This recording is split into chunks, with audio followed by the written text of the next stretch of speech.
Cristiano Ronaldo s'est racheté, les amis.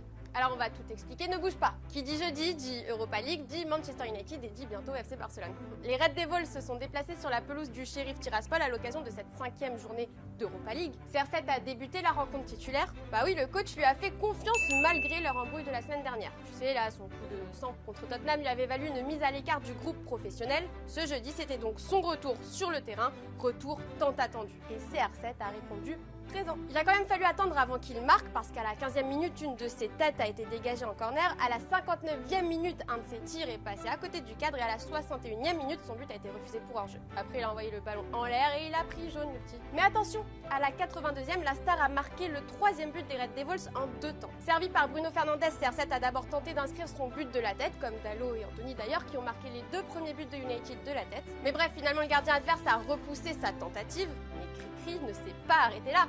Il est parti chercher le ballon pour l'envoyer au fond des filets. Ensuite, Ronaldo a fêté son but avec sa nouvelle célébration, tu sais, celle qui met ses mains sur son cœur et qui fait sa tête de soulagé. C'est le 3e but en 13 rencontres, toutes compètes confondues, inscrit par Cristiano Ronaldo cette saison. C'est le 2e en 5 matchs en Ligue Europa, compétition dans laquelle il a débuté chaque journée titulaire. Après le match, CR7 a tweeté et exprimé sa délivrance. Un super travail d'équipe et une belle victoire. On reste solidaire. Allez United. Et Erik ten Hag l'a félicité en conférence de presse.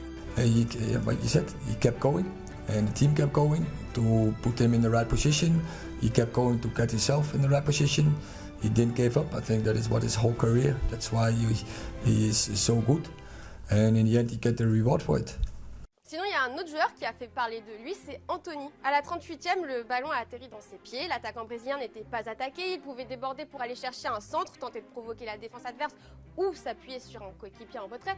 Mais il a préféré réaliser une toupie. Geste qu'il réalise d'habitude à l'entraînement, pas en plein match, pas en Ligue Europa alors que le score est de 0 partout. En plus, après avoir tourné sur lui-même, l'ancien joueur de l'Ajax a raté sa passe. Donc cette action lui a valu de grosses critiques en Angleterre. C'est tout simplement ridicule, c'est de la frime. Regardez la réaction d'Erik ten Hag, ça résume tout. Ça n'amuse personne, il y a 0-0 et en plus il perd le ballon derrière. Bobby Savage a surenchéri, c'est gênant, c'est même ridicule. Moi, à la place de son entraîneur, je suis pas content. Justement, le coach a réagi. I don't have a problem with that as long as it's functional. But so also from him, I demand more, more runs behind, more often in the box, more followers in, and more tempo dribbles especially, and more playing in the pocket. So we demand more dominance in this game. And when now and then there is a trick like that, it's nice. As long as it's functional, if you're not losing the ball, if you're attracting plays, then it's okay. But it's a trick. Because of a trick, yeah, then I will correct him. Avec ce 4e succès en 5 rencontres, Manchester United est revenu dans la course à la première place de son groupe de Europa League. Pour éviter les barrages, les Red Devils, 2e à 3 points de la Real Sociedad, devront donc gagner lors de l'ultime journée, jeudi, face aux Espagnols. Et ce, par au moins 2 buts d'écart pour les dépasser et se qualifier directement pour les 8e de finale. Voilà les amis, cet épisode d'Extra Time est fini pour aujourd'hui. On se retrouve demain pour une nouvelle news, vous en avez même le samedi. Et n'oubliez pas, vive le foot!